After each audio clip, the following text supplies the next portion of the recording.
Ah, Fed, comment tu vas, Salim? Ouais, toi. Ben, bonne année. De la santé. Hein. Ouais. Alors, cette fête bien passée? Mhm. Bien passée, ces fêtes?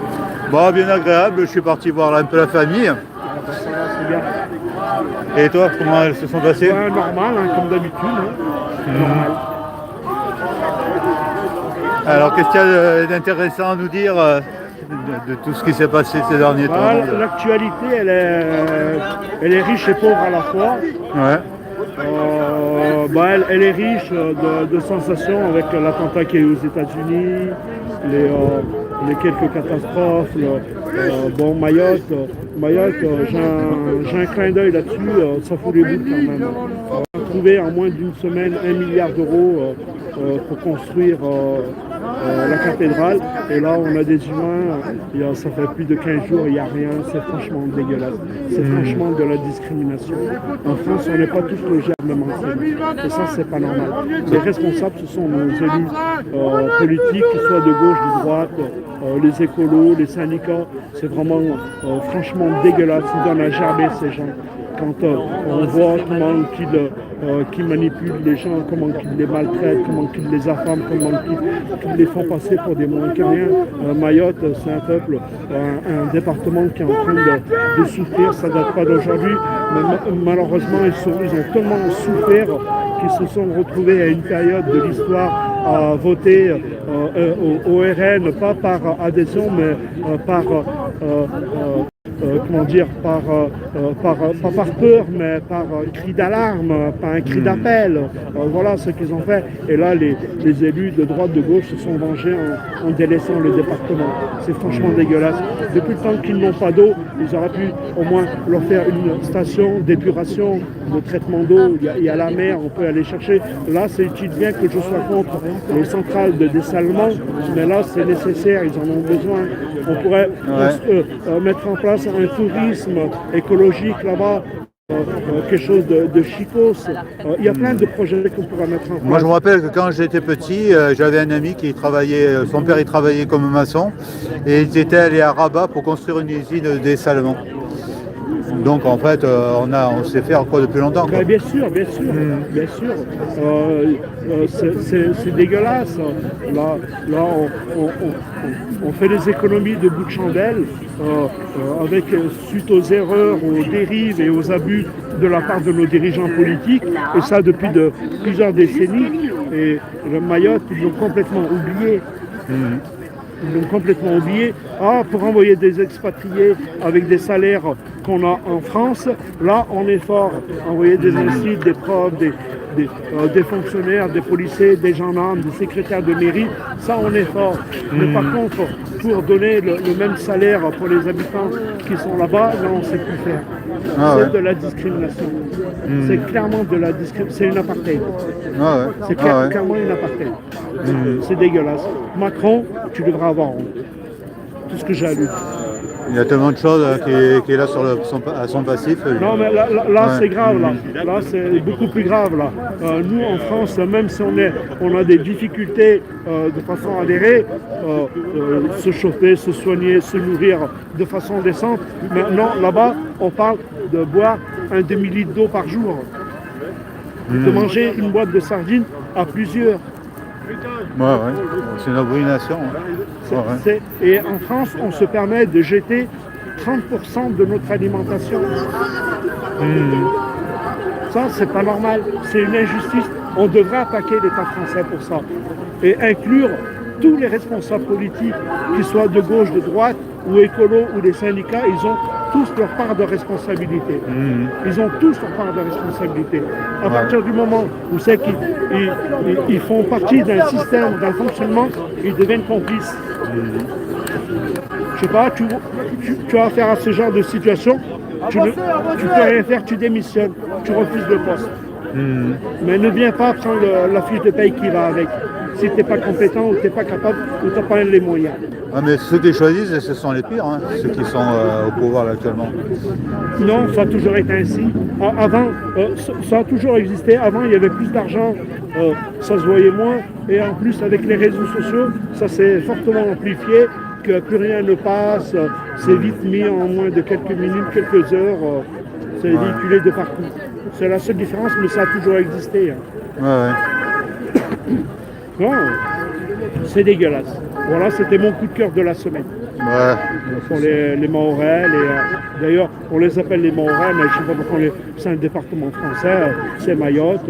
Ils ont les mêmes lois que chez nous, c'est l'école de la République, enfin de ce qu'il en reste ou de ce qu'il y a. En France, on a réussi à construire un bâtiment de plus de 1400 ans. On l'a rénové, on l'a reconstruit en moins de 5 ans. On a sorti 1 milliard d'euros, enfin 800 millions. Ils ont dû stopper parce que c'était trop. Et le reste, ils vont leur rester 150 millions d'euros pour... ils ne savent pas quoi en faire. C'est vrai que ça pourrait être utilisé à Mayotte notamment. Franchement, on vit une société franchement dégueulasse. Regarde Naël, quand il est décédé, sa maman, ils ont fait une cagnotte pour sa maman, pour le deuil, les obsèques, etc. Ça s'est élevé à 150 000 euros. Et le policier Messia, quand il a organisé la cagnotte, 1 million d'euros en moins d'une semaine. C'est honteux, c'est honteux. Et là, on a mis en place une forme de levée de fonds pour Mayotte.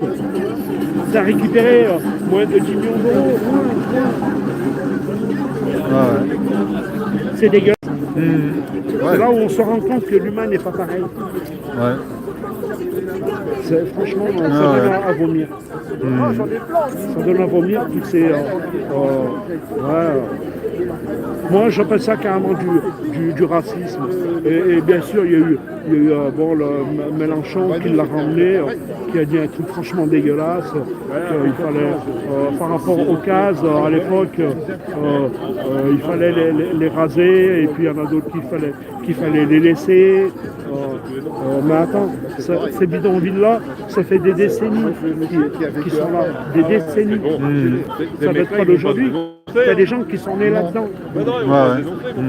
En France, il n'y a plus les dernières baraques en tôle qu'il y avait en France.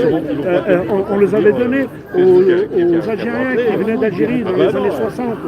Là-bas, ils étaient 100, ils étaient Et maintenant, on trouve ça franchement dégueulasse, ce qui a été fait. Et là, on reproduit la même chose. C'est dégueulasse. Ils ont une bouteille d'eau, ils ont un demi-litre d'eau par jour à boire. Franchement, ça donne à gerber. Par contre, pour aller en Nouvelle-Calédonie, envoyer des forces de l'ordre, ça on a su faire en moins de 24 heures, 48 heures. On a envoyé des avions, des charters entiers, de soldats, de militaires, de policiers, de matériel. En moins d'une semaine, on a réussi à le faire. Et pour Mayotte, non, c'est pas possible. Pour sanctionner, c'est facile, mais après, pour corriger... Mayotte, la connerie qu'ils ont fait, c'est d'avoir voté RN aux dernières élections, et là, ils sont en train de leur faire payer très cher. Ils sont en train de leur faire payer très cher. Ils leur font payer le vote, alors. Moi, je ressens comme ça. Tu sais, le milieu de la politique, c'est un milieu de requins, d'ordures. Ils se font des coups de pute, ils se mettent des bananes sous les pieds. Ils sont très forts, nos hommes politiques. Ne jamais faire confiance à un homme politique. Jamais, jamais, jamais, jamais. Il vous dira toujours oui, il vous dira jamais non. Il vous baisera la gueule avec le sourire et avec un donnant. Ça, c'est la politique. C'est vrai. Quel que soit le bord. J'ai rencontré énormément d'hommes politiques. Il n'y en avait pas un seul qui tenait la route. Pas un seul. Moi, j'aurais été plutôt dans l'autre sens. Pas un seul. Et voilà. Alors je les évite au maximum, les hommes politiques. Je les évite. Et même quand j'avais mes affaires, je les évitais. Je les évitais comme la peste.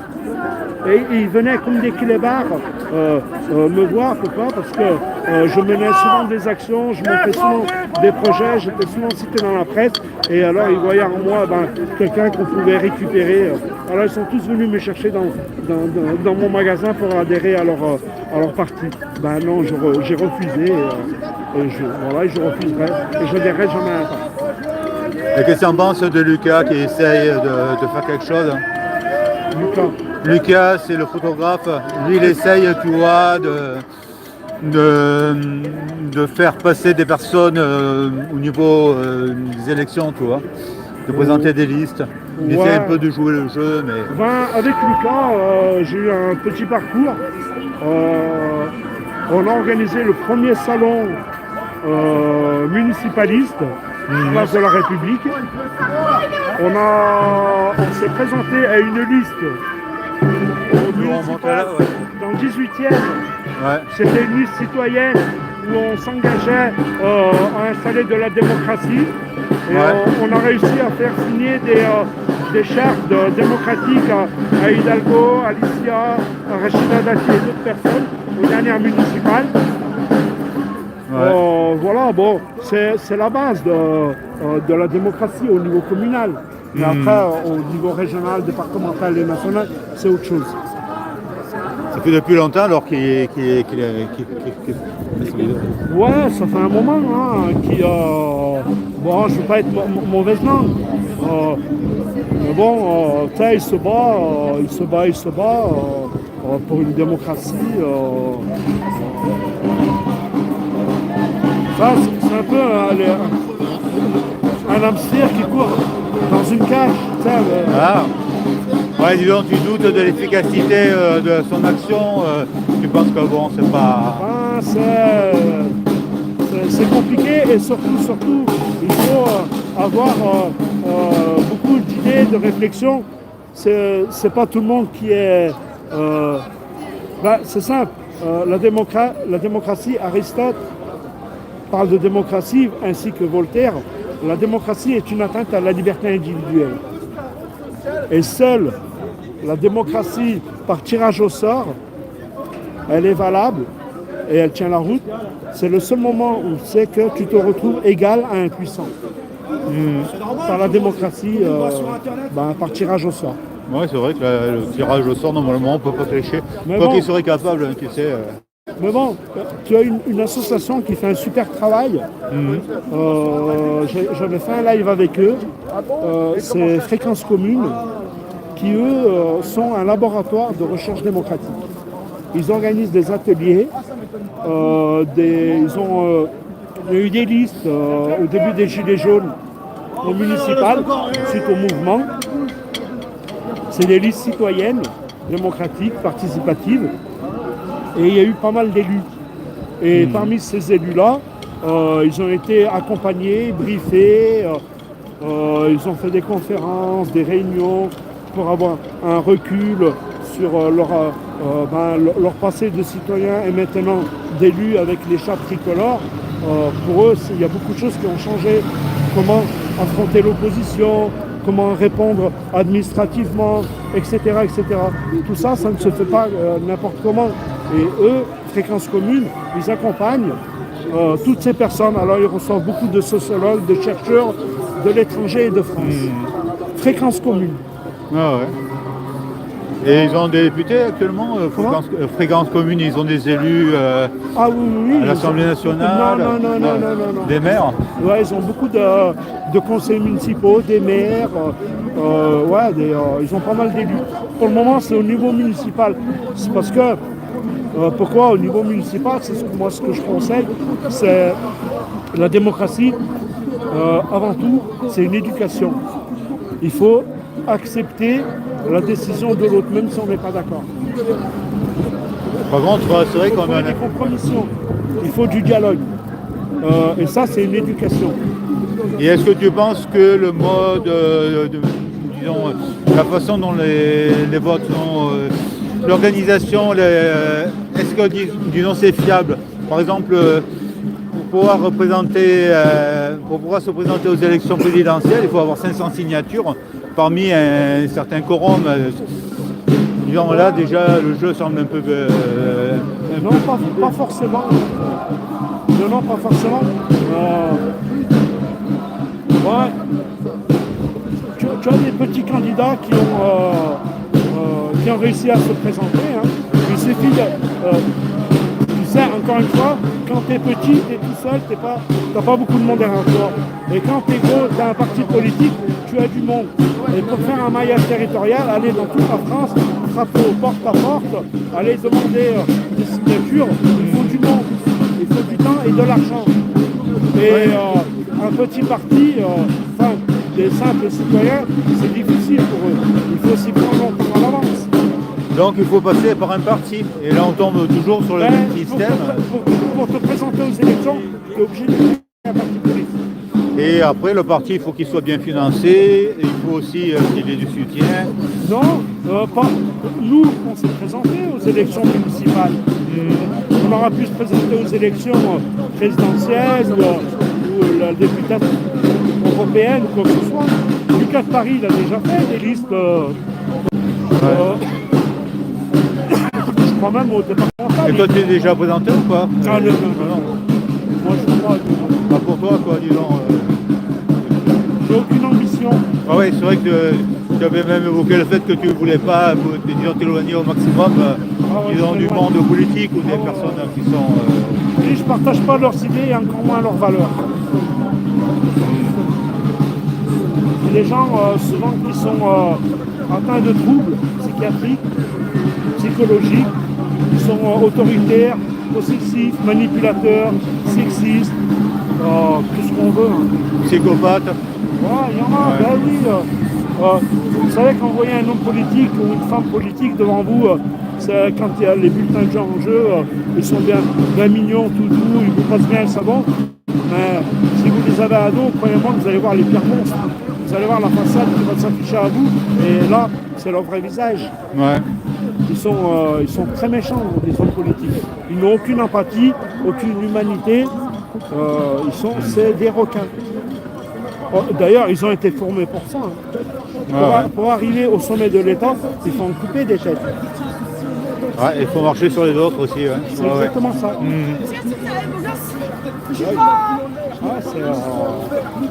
C'est un métier. Ouais. C'est un métier. Tueur en série, on va dire quelque chose d'assez proche de... Il faut savoir faire. N'empêche, je ne voudrais pas trop parler parce que j'ai eu des mésaventures avec des hommes politiques.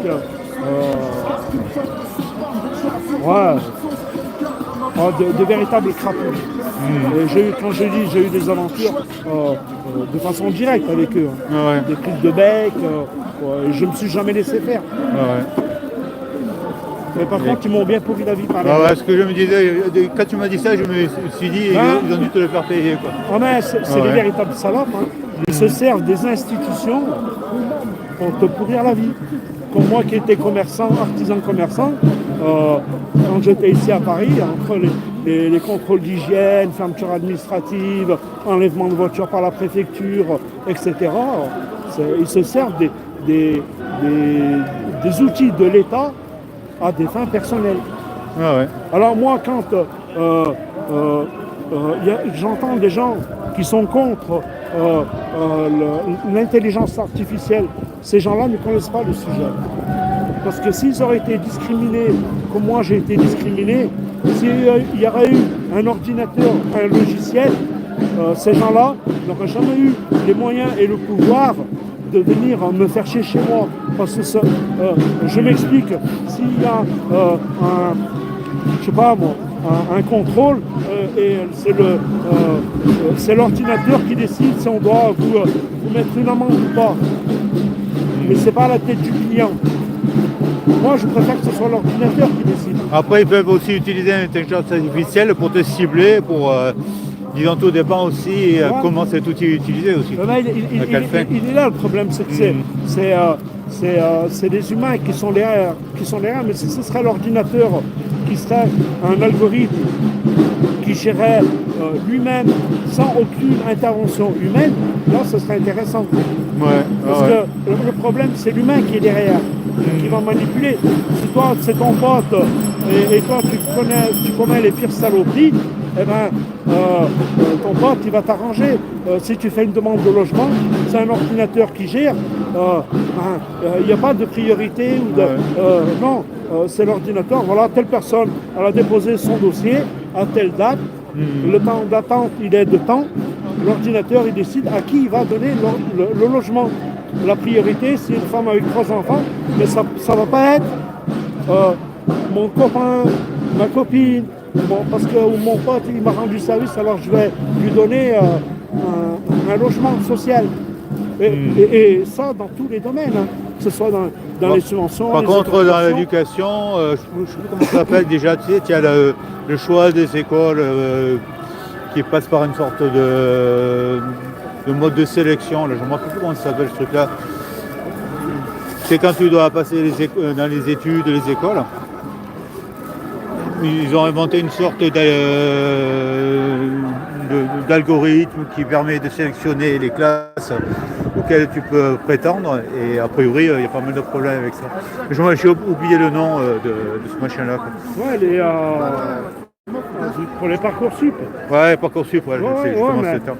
pour le moment, bon, c'est pas au point, mais quand ce sera bien mis en place, crois-moi que ça va pas être le fils d'un tel ou d'un tel qui va intégrer la meilleure école parce que c'est son fils, c'est un notable, il a le réseau, il a l'argent. Et à côté de ça, tu as le fils de l'ouvrier qui s'est cassé la nénette toute l'année pour avoir son diplôme et réussir ses études. On ne lui donnera pas l'évolution qu'il mérite. Donc toi, tu as espoir en Parcoursup, alors tu penses qu'à l'échéance... Moi, je dis qu'il faut un ordinateur. Moi, je dis qu'il faut un logiciel. Oui, disons, Mais qu'il soit fait dans les... qu'il soit fait dans les bonnes éthiques, morales, dès le départ. Il faut que personne puisse le manipuler, l'influencer. J'imagine ton gamin, toi qui est smicard, qui a travaillé toute ta vie, qui a touché des petits salaires, ton gamin, il fait des études, il réussit, mais pourquoi ce serait une fierté de savoir qu'il réussit. Mais il ne va pas réussir, pourquoi? Parce qu'il n'a pas le bon patronyme. Ouais, ou le bon réseau. Ouais. Le bon réseau. Alors, il ne va pas réussir. On va lui mettre des bâtons dans les roues. Et ça, c'est pas normal. Eux, ils vont mettre, ils se tiennent tous par la barbichette, ils se baisent entre eux, ils font les mêmes études, les mêmes écoles. Ils ont des gamins et l'éternel recommencement. La réussite, l'évolution sociale, elle n'existe pas. Il y a un plafond de verre en France. Et il est encore plus difficile aujourd'hui. Et ça, les gens ne se réveillent pas, ils ne s'en rendent pas compte. C'est que là, on en est même à la régression sociale, hein, à une certaine époque. On régresse. Et le problème, c'est qu'ils mettent leurs copains, ils sont souvent crétins, ils n'ont aucune expérience de vie ou parcours professionnel. Ils ont fait des études, ils ont fait quelques stages en entreprise, mais c'est toujours avec l'argent des autres. Ils n'ont aucune expérience et tu les vois. Si notre balance commerciale elle est déficitaire, si ça se passe mal dans les chambres de commerce, dans les chambres des métiers, les chambres agricoles, ce n'est pas un hasard. Ce n'est pas un hasard. D'ailleurs, ce que je trouve dommage, notre pays est géré par une économie politique et nos hommes politiques ne parlent jamais de chambres de commerce, chambres des métiers. Ils n'en parlent jamais. Ça, pour taxer les riches, ça, ils savent faire. Mais si les riches sont devenus riches, c'est qu'on leur a donné les moyens de devenir riches. Qui c'est les responsables? Ce sont les hommes politiques qui n'ont pas su contenir. Macron, il a réussi son mandat pour moi. C'est une réussite totale. Il a été élu pour ses potes. Il n'y a jamais eu autant de milliardaires. C'est une réussite. Ben, c'est sûr. C'est sûr que c'est un génie des finances, hein, on peut le dire, on peut le prétendre. Ah oui. Nous, non. Ce n'est pas notre tasse de thé. Quand il parle de ruissellement, il connaît mal. Mais justement, quand tu parles du ruissellement, rappelle-toi qu'il avait dit j'ai envie d'emmerder les Français. Et qu'est-ce qui ruisselle à ton avis? La misère. La merde. Ouais, mais on mérite ce qu'on a. Ouais. C'est vrai que c'est le grand ruissellement. Maintenant, on peut en parler. Les gens, ils votent stupidement pour des gens, ils croient à des tambouilles. Nous, les gilets jaunes, on s'est fait défoncer. On a nos carnets de doléances, ils ont disparu. Ah ouais, doléance en plus le terme. Ouais. C'est le carnet des supplications. Oh, je voudrais ça, je voudrais ça. La lettre au Père Noël, il aurait dû faire comme Ils ça. ont disparu, nos carnets de doléances. Et le plus grave, c'est que toutes les personnes qui se sont présentées aux élections présidentielles, de gauche à droite, il n'y en a pas un seul qui s'est appuyé sur les carnets de doléances. Il y avait de quoi faire plusieurs programmes politiques. C'est des millions de données. Ouais. Tu sais, chez les Gilets jaunes, il n'y a pas que les abrutis.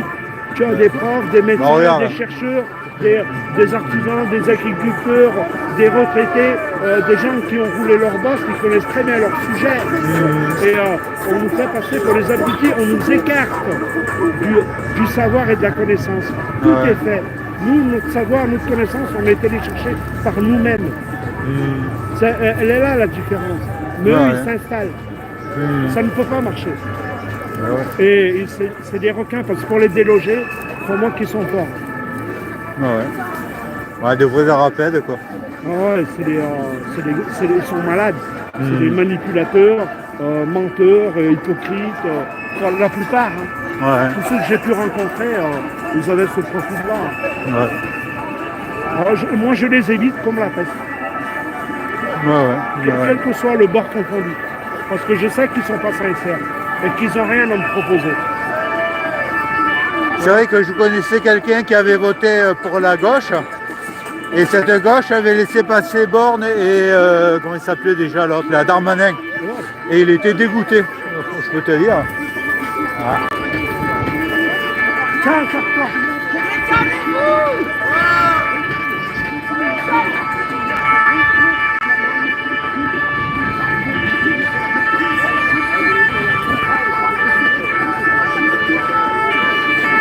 La Croix-Rouge française.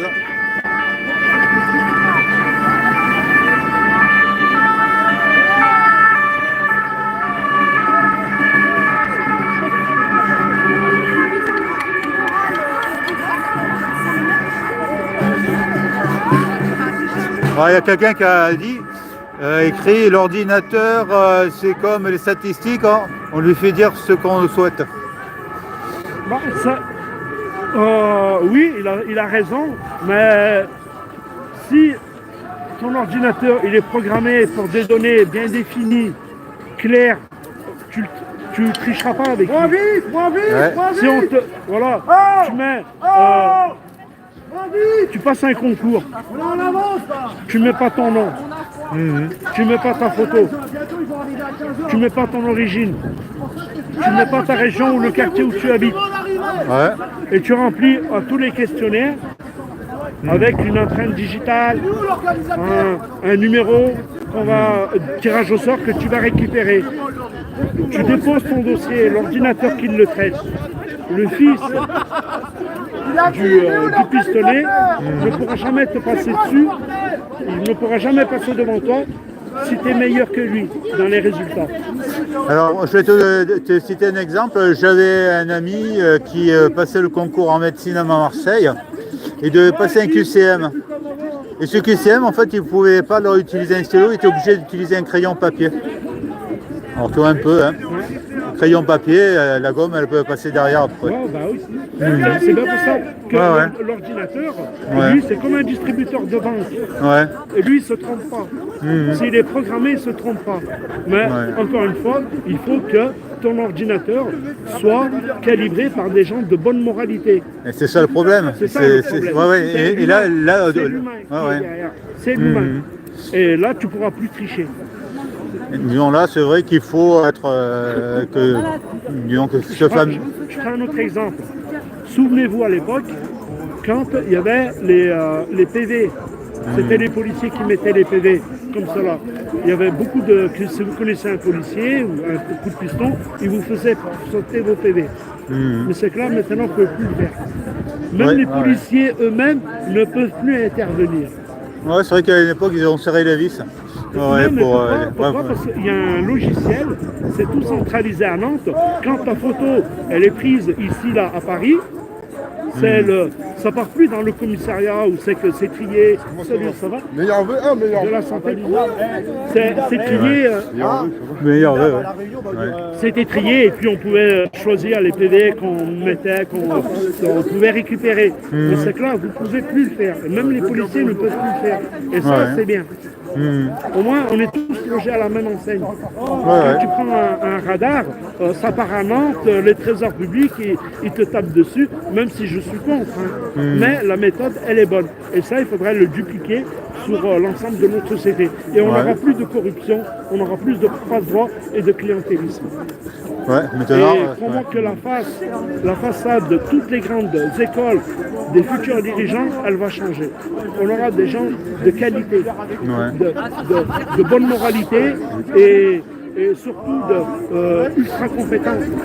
Ils n'auront pas été parachutés parce que c'est mon copain, ils n'auront pas été reclassés. Non, il aura été pris pour ses compétences. Et tu penses qu'un jour, on arrivera à obtenir ce résultat-là, disons, d'une forme d'intégrité au niveau politique? Ouais, si. Il faudra encore des générations, des siècles, hein, je pense. Hein. Tu sais, quand on a commencé, il y a 2000, un peu plus, il y a plus de 2500 ans, quand la démocratie elle est née, la moitié de la population n'avait pas droit au vote. La moitié, les femmes et les esclaves. Ça, c'est en Grèce. Il y avait une forme de démocratie. Et ensuite, il y a eu la religion, enfin la philosophie, la religion, et après les siècles des Lumières. Et après, bien sûr, la Révolution française et les droits de l'homme, l'égalité, la fraternité, la démocratie, tout ce qu'on peut connaître actuellement. Mais bon, la démocratie actuellement en Occident, elle est en train d'en prendre un coup dans la gueule. Pourquoi? Parce que c'est simple, c'est parce que c'était une démocratie déguisée. C'était pas une démocratie réelle. Et que ce soit, on a vu chez nous en France avec les Gilets jaunes, ça a choqué l'opinion publique internationale parce que un pays comme la France qui est entre guillemets démocratique, il se passe des choses comme cela, c'est inadmissible. Ensuite, on a eu les États-Unis avec ce qui s'est passé au Capitole et l'histoire de Trump. Et après, on a eu en Inde la plus grande démocratie du monde, Modi, qui est en train de faire des discriminations auprès des minorités religieuses. Ça c'est la démocratie. Il faut revoir, il y a encore du travail. Mais bon, ça c'est de la philosophie, c'est de l'éducation, et ça c'est un domaine réservé à des chercheurs avertis qui ont une lumière, une étoile au-dessus de la tête pour aller chercher les idées des Voltaire, des Aristote ou des Rousseau, il n'y en a pas. Et la dernière fois que tu as voté au référendum, c'était quand? Ça remonte à quand? Ou bien où tu aurais pu voter? Ça remonte à quand? Je ne vote pas. En fait, la dernière fois qu'on a interrogé le peuple, ça remonte à une éternité. Un gosse qui a... Enfin bon, quelqu'un qui a 20, 30 ans, il aurait fait le dernier référendum. Ou quelqu'un qui aurait pu voter pendant 10 ans, on ne l'a jamais consulté. Quoi. Le dernier référendum qu'il y a eu, si j'ai bonne mémoire, c'est en 2005 pour Maastricht, pour le traité de Porto, je crois. Non, Maastricht, où les Français se sont fait bananer. Mais ça, c'était après. Parce qu'ils s'étaient trompés, ils avaient mal voté. Quoi. Bon, c'est ironique, là je réponds en mode ironique. Si, mais t'as raison. Ils se sont trompés, d'ailleurs Sarkozy l'avait dit à l'époque. C'est ce qu'ils avaient dit à la radio, je me rappelle. Et heureusement, le Parlement était plus intelligent et avait corrigé l'erreur du peuple. Ça sur le traité de Porto, je crois, et qu'ils l'ont fait passer en catimini. C'est ça le... c'est pour ça, tu vois, quand on parle de démocratie, on a encore du chemin avant d'atteindre la cheville Il faut éduquer les gens avant tout, et il faut qu'ils soient désintéressés. Et tant qu'ils seront intéressés financièrement et leur ego, ça sera compliqué. Hein. C'est pour ça que je parle de décennies, de siècles. Ça ne se construit pas comme cela.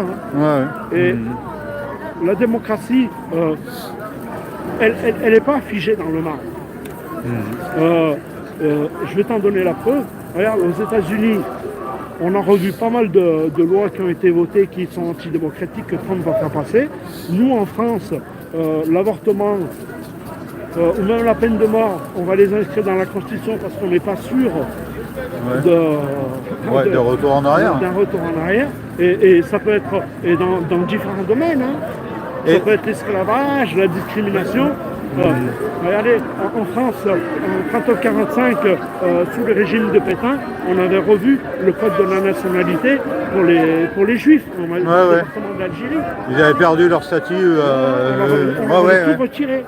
Et c'est pour ça, rien leur n'est humanité figé. avait été retirée. Et ça, c'est pas normal. Rien n'est figé. Et le fait qu'on ait ajouté dans la Constitution cette notion d'avortement, sans passer par le référendum, tu trouves pas ça un peu gênant quand même, quand on change la Constitution comme ça Oui et non. Encore une fois, c'est une preuve de manque d'assurance. C'est pas figé, encore une fois. Ouais, parce que tout à l'heure, tu vois, j'avais pensé, échanger avec quelqu'un d'autre aussi à propos de la suppression de la peine de mort. Alors tout le monde est d'accord, il faut retirer la peine de mort, il faut être pour l'avortement. Si tu remets les deux côte à côte, il y a quand même, disons aussi, un truc assez ironique. Mais pendant la suppression de la peine de mort qui avait été décidée par Mitterrand, pourquoi Mais pourquoi ne pas le soumettre au référendum? Pourquoi ne pas poser la question au peuple? Parce que le peuple aurait dit non à l'époque, parce qu'il était contre. Non, ils n'avaient pas le choix. La France n'avait pas le choix, ils devaient en passer par là. Pourquoi? Parce qu'il y a l'Europe qui se construisait, beaucoup de pays avaient interdit la peine de mort, et c'était l'une des bases pour entrer auprès de la communauté européenne. Et puis quand on connaît le sujet de la peine de mort, crois-moi que les gens qui connaissent, qui ont travaillé sur la question, ils sont contre la peine de mort. C'était donc juste le préparatif à ce que la France rejoigne l'Europe alors. Un des impératifs. Et puis il faut savoir que Mitterrand, dans ses mémoires, je crois qu'il l'a écrit, que la peine de mort, il était contre. Pourquoi? Parce qu'il a eu un traumatisme personnel quand il était gouverneur, enfin il était ministre de l'Intérieur en Algérie, gouverneur à l'époque, il y a eu une condamnation à mort. Et c'est lui qui avait signé la notification d'exécution.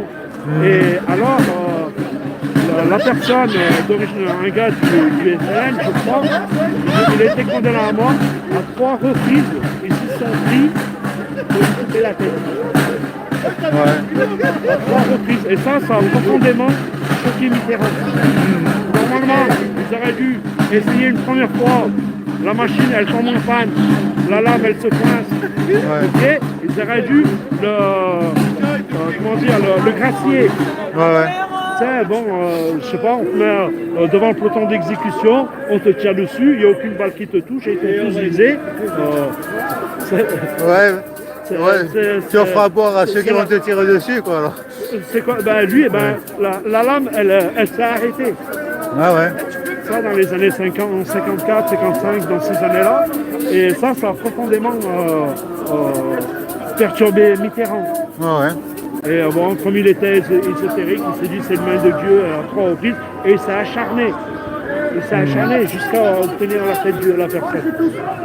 Tu essayes une fois, ça ne marche pas, tu poses des questions, tu le laisses tranquille, tu dis non.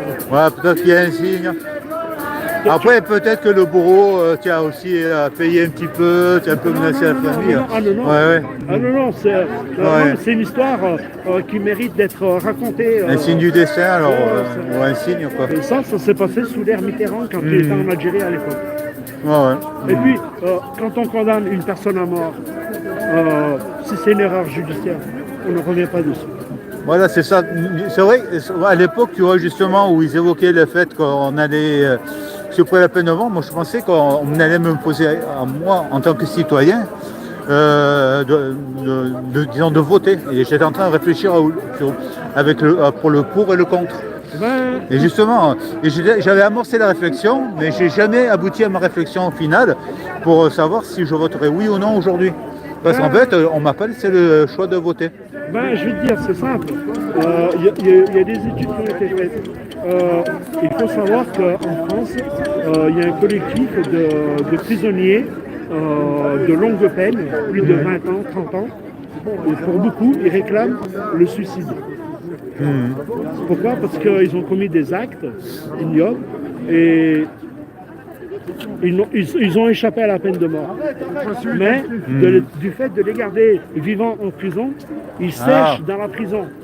Et c'est eux-mêmes qui réclament, qui veulent partir parce qu'ils n'en peuvent plus de vivre, de subir ce traitement-là, entre privation de liberté, entre quatre murs, et à leur passé.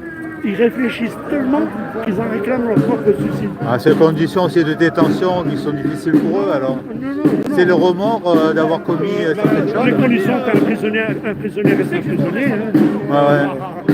Là, ils sont là depuis... eux-mêmes réclament la peine de mort. Ils veulent remettre la peine de mort. Mais par contre, les familles qui réfléchissent, qui ont été victimes, où on leur a pris un proche, ça va, pour beaucoup, quand elles ont réfléchi, elles disent non, je veux le voir crever et respirer jusqu'à la fin de ses jours pour qu'ils réfléchissent à ce qu'il nous a fait subir. Il n'y a pas le pardon, tu penses, de la part de quelques familles? Après, c'est vrai que ça, c'est du cas par cas. Ouais, c'est chacun, disons, par contre, sur le coup de l'émotion, sur le coup, on te prend un fils, une femme, un proche, tu dis ouais, il faut mettre la peine de mort. Mais quand tu lui as coupé la tête, c'est bon. Mais bon, si tu t'es trompé. Mais par contre, si tu le laisses en prison, si tu t'es trompé, comme Pascal Gil, je crois que c'est Patrick Gil, qui l'ont relâché au bout de 20-25 ans, je crois. Lui, il aurait dû être condamné à mort. Et il a été relâché, on s'est rendu compte de l'erreur judiciaire. Mais moi, ce qui est dommage, tu vois, c'est que pour le moment, j'ai aucune certitude sur je suis pour ou contre, parce qu'on ne m'a pas demandé de choisir. Alors toi, je sais que tu voterais contre la peine de mort, d'après ce que tu m'as dit. Mais toi, tu as abouti ta réflexion, et moi, j'ai bloqué ma réflexion. Je refuse de réfléchir tant qu'on ne pose pas la question réellement. Je sais pas, disons, comme ma voix n'a aucune valeur, qu'elle n'est pas prise en compte, à quoi ça sert d'aller réfléchir jusqu'au bout? La peine de mort, c'est un acte barbare.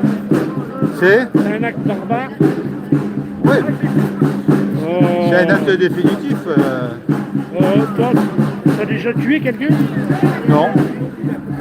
Je connais des gens qui ont tué. Tu sais, disons, quand je regarde la télé, parfois, oui. Mais quand je regarde la télé. Quand je regarde certains hommes politiques, même si c'est pas de leur propre main, je pense qu'ils ont quand même des choses à se reprocher de ce côté-là. Tu sais, c'est pas une mince affaire, c'est un traumatisme.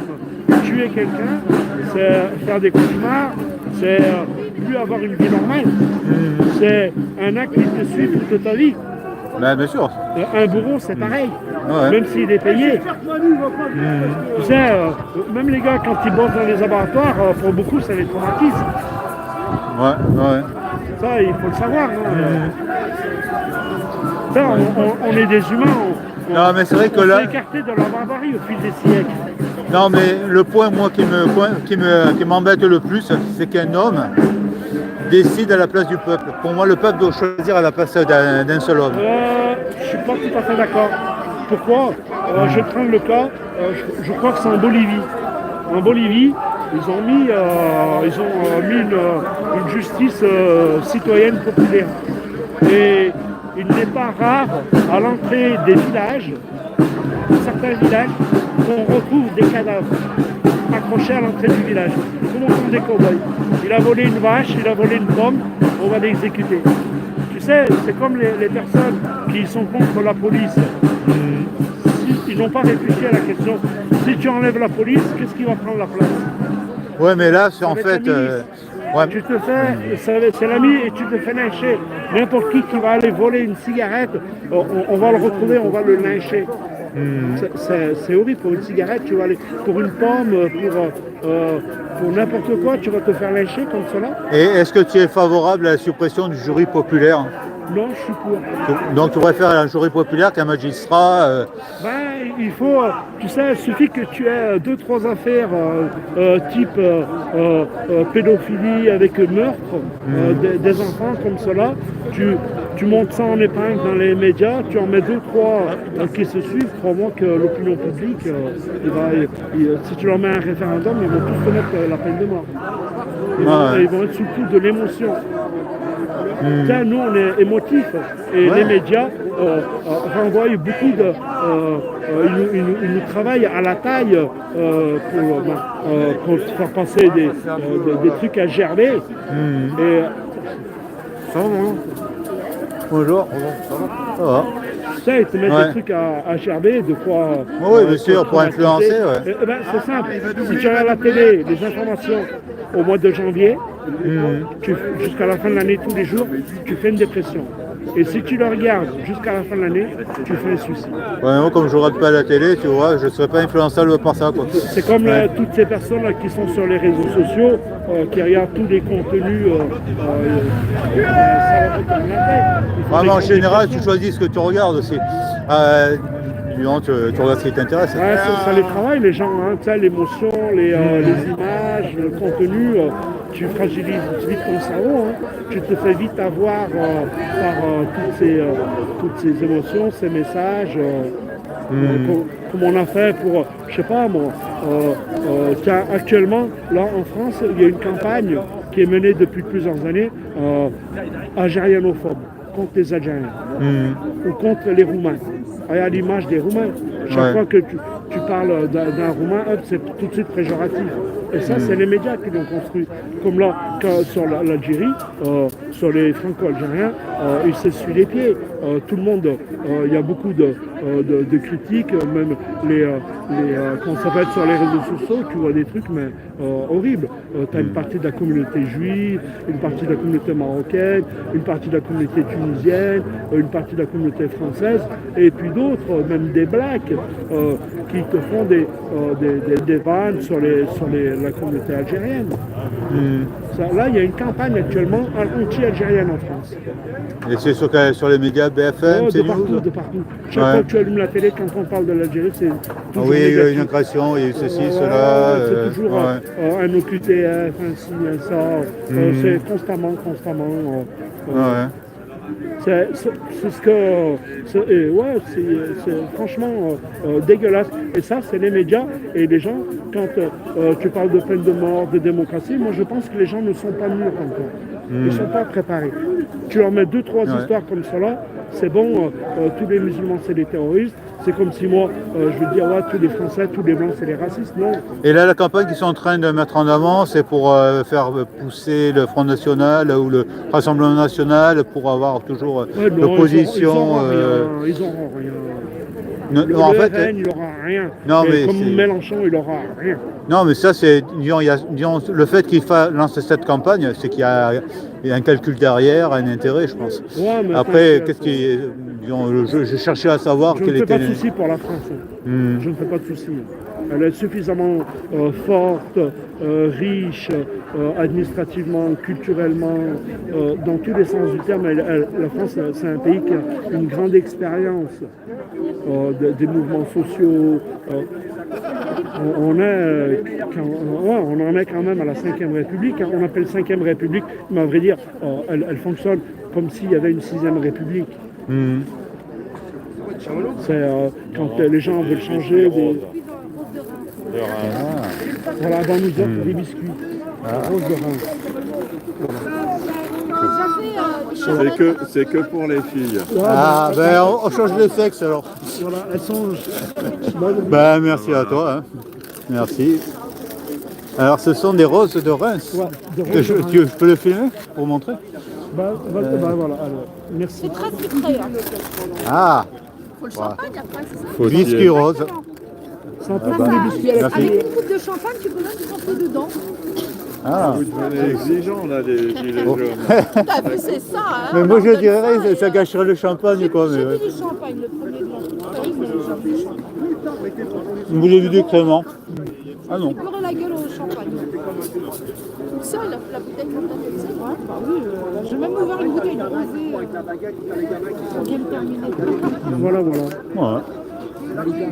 Qu'est-ce que je pourrais dire d'autre? Ça me dit pas mal. Ouais, pas mal. Hein. Ouais. Non, humain, où qu'il soit, quelle que soit la partie du monde, il inspire à avoir un avenir meilleur, à vivre en paix et vivre du fruit de son travail. Quelle que soit la religion,